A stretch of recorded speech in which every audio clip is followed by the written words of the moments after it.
സിനിമയിൽ നിന്ന് രാഷ്ട്രീയത്തിലേക്ക് പടർന്നു പിടിക്കാൻ one of the best state ആണ് തമിഴ്നാട്. MGR, ജയലളിത, ശിവാജി ഗണേശൻ, കമൽഹാസൻ, അങ്ങനെ ആ ഒരു ലിസ്റ്റിൽ വരുന്ന കുറെ പേരുണ്ട്. പക്ഷേ ഇവർക്കൊന്നും ഉണ്ടാക്കിയെടുക്കാൻ കഴിയാത്ത ഒരു ചരിത്ര വിജയമാണ് വിജയ് തമിഴ്നാട്ടിൽ നേടിയത്. പക്ഷേ നിങ്ങൾക്ക് തോന്നുന്നുണ്ടോ വിജയ് ഒരു സിനിമാ നടനായതുകൊണ്ട് മാത്രമാണ് ഇലക്ഷനിൽ ജയിച്ചത് എന്ന്? Then you are wrong. നമ്മളൊക്കെ വർഷങ്ങളായിട്ട് നമ്മൾ പോലും അറിയാതെ വിജയുടെ പൊളിറ്റിക്കൽ മാർക്കറ്റിംഗ് ക്യാമ്പയിൻ കണ്ടിരുന്നു.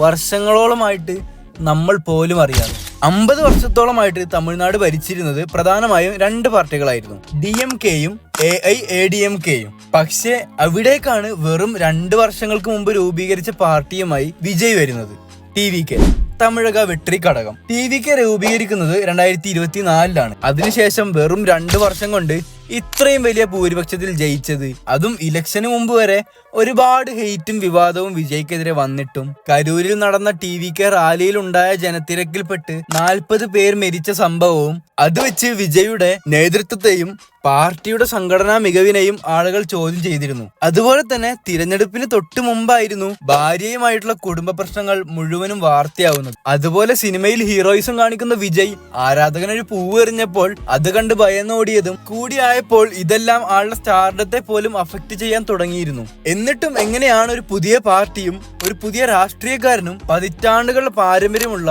രാഷ്ട്രീയ സാമ്രാജ്യങ്ങളെ തകർത്തത്? നമുക്കത് നോക്കാം. TVKയുടെ ഈ ഒരു വലിയ വിജയത്തിന് പ്രധാനമായും 3 കാരണങ്ങളുണ്ട്. അതിൽ ഒന്നാമത്തേത് ഇൻഫ്ലുവൻസ്. പാർട്ടി രൂപീകരിച്ചത് 2024 ആണെങ്കിലും പാർട്ടിയുടെ ക്യാമ്പയിൻ തുടങ്ങിയത് 2024 അത് വിജയ് സിനിമകളിൽ നിന്നേ തുടങ്ങിയിരുന്നു. പോക്കിരിക്ക് ശേഷം വിജയ് തിരഞ്ഞെടുത്ത ഓരോ സിനിമകളിലും ഒരു പൊളിറ്റിക്കൽ മെസ്സേജോ തീമോ ഉണ്ടായിരുന്നു. ഓരോ സിനിമയും തമിഴ്നാട് നേരിട്ടിരുന്ന പ്രശ്നങ്ങളെ കുറിച്ചായിരുന്നു. ആൻഡ് സിനിമയിൽ ആ പ്രശ്നങ്ങളുടെ എല്ലാം സൊല്യൂഷൻ അത് വിജയ് ആയിരുന്നു ആസ് എ ക്യാരക്ടർ. എക്സാമ്പിൾ ആയിട്ട് 4 സിനിമകൾ നമുക്ക് നോക്കാം.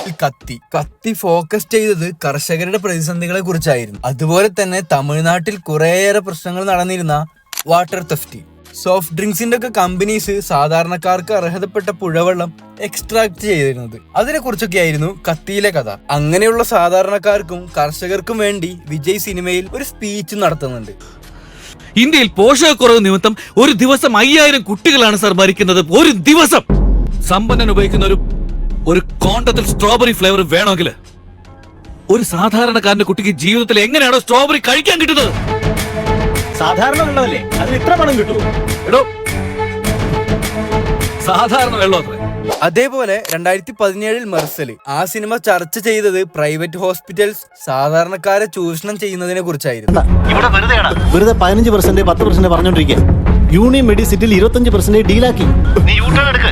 വിജയുടെ ഒരു ഫേമസ് ഡയലോഗ് ആയിരുന്നു, അമ്പലങ്ങളല്ല ആശുപത്രികളാണ് പണിയേണ്ടത് എന്നത്. അതിലൂടെ BJP വിജയ്ക്കെതിരെ തിരിഞ്ഞു. ആൾക്കെതിരെ കുറെ വിവാദങ്ങളും അന്ന് BJP കാരണം വന്നു. അതിലൊന്നാണ് വിജയുടെ യഥാർത്ഥ പേരായ ചന്ദ്രശേഖർ ജോസഫ് വിജയ് എന്ന പേര് കുത്തിപ്പൊക്കിയതും അതിലൂടെ വിവാദങ്ങൾ ഉണ്ടാക്കാൻ ശ്രമിച്ചതും. പക്ഷേ അന്നവർ വിജയ്ക്കെതിരെ ചെയ്തതെല്ലാം വിജയ്ക്ക് ഒരു തരത്തിൽ ഉപകാരപ്പെടുകയാണ് ചെയ്തത്. 2021 തമിഴ്നാട് നിയമസഭാ തെരഞ്ഞെടുപ്പ് ദിവസത്തിൽ വോട്ട് ചെയ്യാൻ സൈക്കിളിലാണ് വിജയ് പോളിംഗ് ബൂത്തിലേക്ക് പോയത്. അതൊരു വലിയ വാർത്തയായി. അതിന് പിന്നിലെ കാരണം അന്ന് ചർച്ചയായതാണ്. വർദ്ധിച്ചു വരുന്ന പെട്രോൾ വിലക്കെതിരെയുള്ള പ്രതിഷേധമായിട്ടായിരുന്നു ആ സൈക്കിൾ യാത്ര. അതുപോലെ തൂത്തുക്കുടിയിലെ സാറ്റലൈറ്റ് പ്ലാന്റിനെതിരെ നടന്ന പ്രതിഷേധത്തിന് നേരെ ഉണ്ടായ പോലീസ് വെടിവെപ്പിൽ മരിച്ച 13 പേരുടെ വീടുകളിലും പോയി താൻ അവരുടെ ഒപ്പമാണ് എന്ന് പ്രഖ്യാപിക്കുകയും ഓരോ കുടുംബത്തിനും 1 ലക്ഷം വീതം ധനസഹായവും വിജയ് നൽകി. ജല്ലിക്കെട്ട് നിരോധനത്തിനെതിരെ നടന്ന പ്രതിഷേധത്തിൽ മുഖം മറച്ച് ആൾക്കൂട്ടത്തിൽ ഒരാളായി വിജയ് പങ്കെടുത്തു. അങ്ങനെ വിജയ് സിനിമക്കുള്ളിലും പുറത്തും ശക്തമായി തന്റെ രാഷ്ട്രീയം കാണിച്ചു. 2018 സർക്കാർ ആ സിനിമ ഇലക്ഷൻ ഫ്രോഡിനെ കുറിച്ചും ഫ്രോഡ് വോട്ടിങ്ങിനെ കുറിച്ചും സംസാരിച്ചു. ജനാധിപത്യം ഇനിയും മരിച്ചിട്ടില്ല എന്നുള്ള വിശ്വാസം 5 വർഷത്തിലൊരിക്കൽ നടത്തപ്പെടുന്ന തെരഞ്ഞെടുപ്പിലൂടെയും ഇടയ്ക്കിടയ്ക്ക് കിട്ടുന്ന ന്യായമായ കോടതി വിധിയിലൂടെയാണ് കുറച്ചെങ്കിലും ജീവനോടെ ഉള്ളത്. ഇവരെ പോലുള്ള വൃത്തികെട്ട രാഷ്ട്രീയക്കാർ കാരണം ഇന്ത്യൻ ജനാധിപത്യത്തോടുള്ള ജനങ്ങളുടെ വിശ്വാസം നഷ്ടപ്പെടാൻ പാടില്ല മൈലോഡ്. 2019 ബിഗില് സ്പോർട്സ് ഇൻഡസ്ട്രിയിലുള്ള അഴിമതികളെ കുറിച്ച് സംസാരിച്ചു. എല്ലാ സിനിമകൾക്കും സെയിം പാറ്റേൺ ആയത് കണ്ട് എല്ലാവരും രക്ഷകൻ എന്ന് പറഞ്ഞ് പുച്ഛിക്കുമ്പോഴും അതൊരു ബ്രില്യന്റ് മാസ്റ്റർ പ്ലാൻ ആയിരുന്നു. രക്ഷകനായിട്ടുള്ള എല്ലാ സിനിമകളുടെയും കോർ തീം ഒരു സാധാരണക്കാരനായ തമിഴ്നാട് പൗരൻ നേരിട്ടിരുന്ന എന്തെങ്കിലും ഒരു പ്രശ്നമായിരുന്നു. ആ പ്രശ്നങ്ങൾക്കെതിരെ സംസാരിക്കുന്ന, അവരുടെ റൈറ്റ്സിന് വേണ്ടി പോരാടുന്ന ഒന്നോ രണ്ടോ ക്യാരക്ടർ ആയിട്ടായിരുന്നു വിജയ് ആൾക്കാരിലേക്ക് ഹീറോ ആയി എത്തിയത്. ഈ സിനിമകളിലെല്ലാം ഒരു പ്രസ് മീറ്റിലോ അല്ലാതെയോ ഉള്ള ആളുടെ ക്യാരക്ടറിന്റെ രോമാഞ്ചം കൊള്ളിക്കുന്ന ഒരു സ്പീച്ചും നമുക്ക് കാണാം. ശരിക്കു പറയുകയാണെങ്കിൽ TVKയുടെ പാർട്ടി ഫ്ലാഗിനേക്കാൾ ഒരു പക്ഷേ വിജയ്ക്ക് വേണ്ടി ക്യാമ്പയിൻ ചെയ്തത് ആളുടെ സിനിമകൾ തന്നെയായിരുന്നു. അത് ഓഡിയൻസിൽ ഉണ്ടാക്കിയെടുത്ത ഇൻഫ്ലുവൻസ് ചെറുതൊന്നുമല്ല.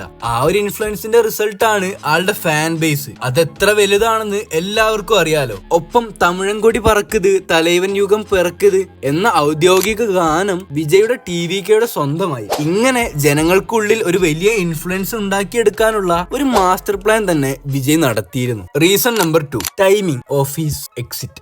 സൂപ്പർ സ്റ്റാർസ് പൊതുവെ റിട്ടയർമെന്റിന്റെ സമയമാവുമ്പോൾ രാഷ്ട്രീയത്തിലേക്ക് ഇറങ്ങുന്നത് പതിവാണ്. കമലഹാസനൊക്കെ അങ്ങനെ സിനിമാ കരിയറിന്റെ എൻഡിൽ പൊളിറ്റിക്സിലേക്ക് ഇറങ്ങിയ വ്യക്തിയാണ്. പക്ഷേ വിജയ് പൊളിറ്റിക്സിലേക്ക് ഇറങ്ങിയത് അദ്ദേഹത്തിന്റെ സിനിമാ കരിയറിന്റെ ഏറ്റവും പീക്കിൽ നിൽക്കുമ്പോഴാണ്. 51-ാം വയസ്സിൽ ഒരു സിനിമക്ക് മാത്രം 200 കോടി പ്രതിഫലം കിട്ടുന്ന സമയത്ത് കമലഹാസൻ അടക്കമുള്ള സ്റ്റാർസ് അഭിനയത്തിന്റെ ഒപ്പം രാഷ്ട്രീയം കൊണ്ടുപോകുമ്പോൾ അതിന് മുതിരാതെ തന്റെ കരിയറിന്റെ ഏറ്റവും പീക്കിൽ വെച്ച് സിനിമ പൂർണ്ണമായും ഉപേക്ഷിച്ചാണ് താൻ രാഷ്ട്രീയത്തിലേക്ക് ഇറങ്ങുന്നത് എന്ന വിജയുടെ പ്രഖ്യാപനം. അത് സാധാരണക്കാർക്ക് വേണ്ടിയുള്ള ഒരു സാക്രിഫൈസ് അല്ലെങ്കിൽ ത്യാഗം പോലെയായിരുന്നു. റിട്ടയർ ആയതുകൊണ്ടല്ല, മറിച്ച് എന്നെ ആവശ്യമുള്ളത് കൊണ്ടാണ് ഞാൻ വന്നത് എന്നൊരു പവർഫുൾ മെസ്സേജും അതിന്റെ പിന്നിലുണ്ടായിരുന്നു. അത് അവിടെ പാരമ്പര്യമായിട്ട് പ്രവർത്തിച്ചു വന്നിരുന്ന പാർട്ടിക്കാരുടെ പാർട്ടി ക്യാമ്പയിനേക്കാൾ മുകളിൽ നിൽക്കുന്ന ഒരു ഹി ഈസ് ഇൻ നീഡ് എന്ന് തോന്നിപ്പിക്കുന്ന ഒരു സ്റ്റേറ്റ്മെന്റ് ആയിരുന്നു. റീസൺ നമ്പർ 3, ബാക്കിയുള്ള പാർട്ടികളെല്ലാം ഏജ്ഡ് ആയിട്ടുള്ള ലീഡേഴ്സിൽ ഫോക്കസ് ചെയ്തപ്പോൾ തമിഴ്നാട്ടിലെ യൂത്തിന് ഏറ്റവും അപ്പീലിംഗ് ആയിട്ടുള്ളത് വിജയ് ആയിരുന്നു. അത് മാത്രമല്ല, ആളുടെ ഫാൻ ബേസ് അത്ര ഹ്യൂജ് ആയതുകൊണ്ട് തന്നെ തമിഴ്നാട്ടിലെ ഭൂരിപക്ഷം വിദ്യാർത്ഥികൾക്കും എംപ്ലോയീസിനും കൂടുതലും ക്ലോസ് ആയി തോന്നിയിരുന്നത് വിജയെ തന്നെയാണ്. സ്റ്റാലിനാണെങ്കിൽ 73 വയസ്സ്, EPSന് 71 വയസ്സും. പക്ഷേ വിജയ്ക്ക് അപ്പോഴും 51 വയസ്സേ ഉള്ളൂ. ഒന്ന് ആലോചിച്ച് നോക്ക്, തമിഴ്നാടിന്റെ നെക്സ്റ്റ് CM ആരാണെന്ന് ചോദിച്ചാൽ ഈ ഡാൻസ് കളിക്കുന്ന ഇങ്ങേരാണ്.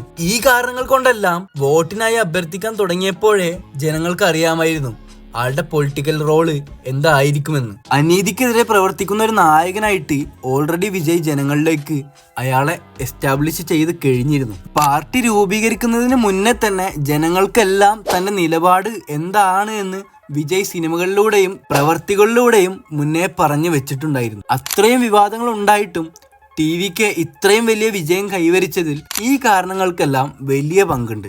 ഇനിയും ഒരുപാട് കാലം രാഷ്ട്രീയത്തിൽ നിൽക്കാനുള്ളത് കൊണ്ട് തമിഴ്നാട് ഇനിയുള്ള 5 വർഷങ്ങളിൽ നല്ലൊരു മാറ്റം തന്നെ മാറുമെന്ന് നമുക്ക് വിശ്വസിക്കാം. ഈ ഒരു കാര്യത്തിനെ കുറിച്ച് നിങ്ങളുടെ അഭിപ്രായം എന്താണെന്ന് കമന്റ് ചെയ്യൂ. വീഡിയോ ഇഷ്ടപ്പെട്ടാൽ ലൈക്ക് അടിക്കുക. ഈ വീഡിയോ കൂടുതൽ ആളുകളിലേക്ക് എത്താനായിട്ട് ഒന്ന് ഹൈപ്പ് ചെയ്യുക. വീഡിയോ ഇഷ്ടപ്പെട്ടാൽ ചാനലിലെ മറ്റ് വീഡിയോസൊക്കെ ഒന്ന് ചെക്കൗട്ട് ചെയ്ത് നോക്കൂ. ഉറപ്പായും നിങ്ങൾക്ക് ഇഷ്ടപ്പെടുന്നതായിരിക്കും. And thanks for watching. Take care. Bye bye.